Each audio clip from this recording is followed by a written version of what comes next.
તારા ઉપર સમર્પણ થવું એનું પ્રતીક છે. પણ આપણે તો શું કર્યું? ખાલી પત્તા સમર્પણ કર્યા, જે આપણે પોતાની તન મન અને ધન, મન વચન અને કર્મથી એના પ્રતિની સમર્પણતા કરવી જોઈએ. જ્યારે પરમાત્મા શિવના ઉપર આંકડાના, ધતુરાના જેવા ઝેરી ફૂલો એ શિવના ઉપર અર્પણ કરવામાં આવે. એનું કારણ શું? પરમાત્મા ભોળાનાથ એવા ભોળા છે, એ આપણા પ્રતિ શું ઈચ્છે છે? ભગવાનને શું જોઈએ છે? આપણામાં જે રહેલું ઝેર છે, આપણામાં ઝેર કયું છે? કામ, ક્રોધ, લોભ, મોહ, અહંકાર, આળસ, અલબેલાપણ, બીડી, સિગરેટ, પાન, તમાકુ, નશીલી વસ્તુ, આ જે ઝેર આપણામાં રહેલું છે, ભગવાન કહે છે મને બીજું કશું નથી જોઈતું. આ તમારામાં રહેલું ઝેર એ મારી આદતમાં કરતા. એટલા માટે કહેવાય છે કે જ્યારે સમુદ્ર મંથન કર્યું બંધ કર દો ત્યારે સારી વસ્તુ તમારો કળશ નીકળ્યો એ લક્ષ્મીજીને આપો. જ્યારે એમની સાથે ઝેર નીકળ્યું ત્યારે ઝેર લેવા માટે કામ તૈયાર છે. ત્યારે કહેવાય છે પરમાત્મા શિવ એ ઝેરને ગડગડાવી ગયા, અને ગડગડાવી જવાને કારણે એમનો કલર નીલકંઠ કલર, કાળો નહીં પણ નીલકંઠ કલર એમનો થઈ ગયો.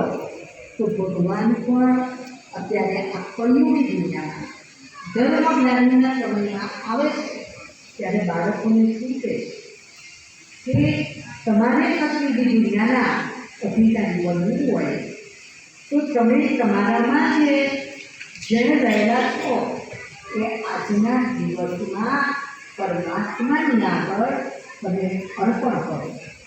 તો પરમાત્મા શું ભોગવો છે? આપણે વ્યાખ્યાનમાં પણ કથા બતાવીએ કે પરપત્ની નહીં, પરંતુ એક વાર કહેવાય છે શિકાર કરવાને માટે શિકારી એ પોતે જંગલમાં ગયેલો હોય છે, આખો દિવસ રગડે છે. ત્યારે પછી સામે એ હરણને આવતા જુએ છે, એટલે એને તીર મારવા જાય છે. ત્યારે પેલા હરણ અને હરણી એને આવીને પગે પડે કે ભાઈ મને એકવાર મારા બાળકને મળીને આવવા દે, અને હું સામેથી તમારી પાસે આવું અને તમે મને એ વખતે મારો સ્વીકાર કરશો. ત્યારે પહેલાં શિકારીને દયા આવી જાય કે શું તમે આવશો? તો કે હા હું આવીશ. તો કહેવાય છે કે શિકારી એ પોતે દાંત ક્યાં ગાળવી? તો એ પોતે જંગલમાં, એને ખબર નથી કે એને શિવલિંગ છે.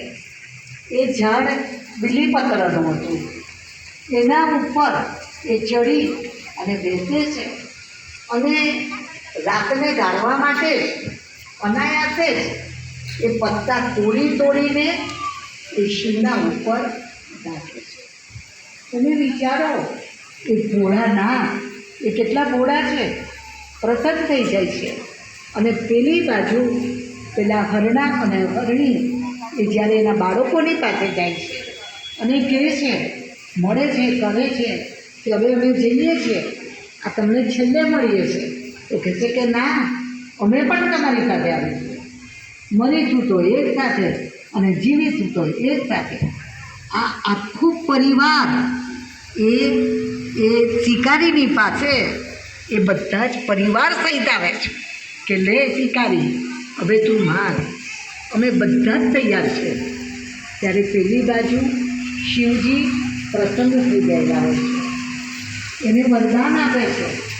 અને તમે જુઓ અનાયાસે જ એના ઉપર બીજું પત્ર પડેલા અને પરમાત્મા પ્રસન્ન થયા અને શિકારીનું પણ કલ્યાણ કર્યું, ઘરણાઓનું પણ કલ્યાણ તો એ સેવાના ધર્મગ્લાનીના સમયે અત્યારે આ સૃષ્ટિના ઉપર અત્યારે આવ્યા અને કહે છે કે મને તમારું કશું જ નથી, તમારી સાચી જોવી જોઈએ. અને ભોળાનાથ એટલે કોણ? દેવોના દેવ મહાદેવ. કહેવાય છે કે જ્યારે દુનિયા પર અસુરોનો પ્રભાવ વધી ગયો, દેવતાઓના રાજ્ય દૈવી સ્વરાજ્ય હચમચવા માંડ્યું, ત્યારે દેવતાઓ બધા દુઃખી થઈ ગયા કે આટલા બધા અસુર વધી ગયા છે, હવે અમારું દૈવી રાજ્ય એ લોકો લઈ લે છે. ત્યારે કહેવાય છે કે બધા જ દેવો ભેગા મળ્યા અને ભેગા મળી અને દેવોના દેવ મહાદેવની પાસે ગયા અને કહ્યું કે તમે કંઈક કરો અને અમને તમે મુક્ત કરો. ત્યારે કહેવાય છે કે એ વખતે મહાદેવે પોતાની લલાટમાંથી શક્તિઓને ઉત્પન્ન કરી અને એ શક્તિઓ એ ઉત્પન્ન થઈ અને અસુરોનો સંહાર કર્યો. ભાઈઓ બહેનો, હવે સમય આવી ગયો છે. આ ધર્મગ્લાનીના સમયે સ્વયં પરમપિતા પરમાત્મા શિવ આ સૃષ્ટિ પર આવ્યા છે અને શક્તિઓને કહેતા બહેનોને કન્યાઓને નિમિત્ત બનાવી છે અને નિમિત્ત બનાવી અને ઈશ્વરીય જ્ઞાન આપે છે અને ઈશ્વરીય જ્ઞાન આપી અને આપણામાં રહેલા અસુરો કોઈ મોટા સિંગડાવાળા મોટી જીભવાળા નથી. આપણામાં જે આસુરી વૃત્તિઓ છે, આસુરી વિષય અને વિકારો છે, એ વિકારોને દૂર કરવા માટે પરમાત્માએ શક્તિઓને ઉત્પન્ન કરી અને અમારા જેવી એક નહીં હજારો કુમારીઓ છે, હજારી કન્યાઓ છે કે જે આજે આખા વિશ્વના 140 દેશોમાં ઈશ્વરીય સેવાનું કાર્ય કરી રહ્યા છે. પરમાત્મા બીજું કંઈ નથી કહેતા, ખાલી એટલું કહે છે તમે તમારી આત્માને પોતાને ઓળખો, તમે પોતાને આત્મા સમજો અને મારી સાથે બુદ્ધિને જોડો. તમને ખબર હશે કે બધી જ દેવી દેવતાઓની મૂર્તિઓ દરવાજામાંથી લઈ જઈ અને સ્થાપન કરવામાં આવે છે. એક જ પરમાત્મા શિવ એવા છે, એને સ્વયંભૂ કહે છે. ચાહે મંદિર બનાવવા પહેલાં શિવલિંગની સ્થાપના કરે પછી મંદિર બનાવે અથવા મંદિરના છતનો ભાગ ખુલ્લો રાખે અને મંદિર બની જાય, છત ઉપરથી શિવલિંગની સ્થાપના કરવામાં આવે પછી ભલે એને પૂરી દે. કેમ? પરમાત્મા અજન્મા છે, અમરણા છે, અભોગતા છે, સર્વોત્તમ છે. એ ગર્ભના દ્વારા જન્મ નથી લેતા. એ પરમપિતા પરમાત્મા ધર્મગ્લાનીના સમયે પિતાશ્રી બ્રહ્માના તનમાં પ્રવેશ કરી અને ઈશ્વરીય જ્ઞાન આપે છે, અવતરણ દે છે. એટલે આપણે શિવરાત્રિ કહી અજ્ઞાનતાની રાત્રિ કહી જ્યારે દુનિયામાં વિષય અને વિકારો વધી ગયા છે.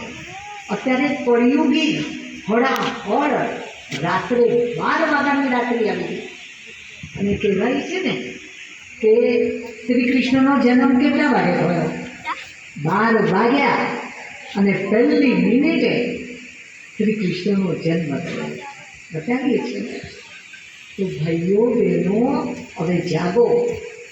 હવે આ વિશ્વના ઘડિયાળમાં, વિષ્ણુષ્ટિ ચક્રના ઘડિયાળમાં અત્યારે સતયુગ એટલે 12 થી 3નો સમય, 3 થી 6નો સમય એટલે ત્રેતાયુગ, 6 થી 9નો સમય એટલે દ્વાપરયુગ અને 9 થી બહારનો સમય એટલે કળિયુગ. હવે આ સૃષ્ટિનો મહાવિનાશ થવાનો છે. પરમાત્મા સતધર્મની સ્થાપના કરાવી રહ્યા છે. આ કાર્ય પૂરું થવા આવ્યું છે. હવે આ વિશ્વમાં 12 વાગવા માના વિનાશના ઘંટ વાગવાનું છે. દુનિયાનું મહાન પરિવર્તન થવાનું છે. અને ભગવાન કહી રહ્યા છે, નર એવી કરણી કરો તો નરમાંથી નારાયણ બનશો, નારી એવી કરણી કરશે તો નારીમાંથી શ્રી લક્ષ્મીજી બની શકશે. હવે આ સમય આવ્યો છે, જાગો, નહીતર પછી અંતમાં ભગવાનને દોષ નહીં આપતા કે હે ભગવાન, તારી લીલા અપરમ અપાર, તું આવીને જતો રહ્યો પણ અમને ખબર ના પડી. ખ્યાલ આવ્યો? તમે કોઈ નહીં કહી શકો, હિંમતનગરની જનતા કોઈ નહીં કહી શકે કે અમને ખબર નથી. ઘરે ઘરે જઈને બધાને સંદેશ આપ્યો છે કે ભગવાન આવી ગયા છે. હવે જાગો, શ્રેષ્ઠ કર્મ કરો અને સ્વર્ગીય દુનિયાના અધિકારી બનો.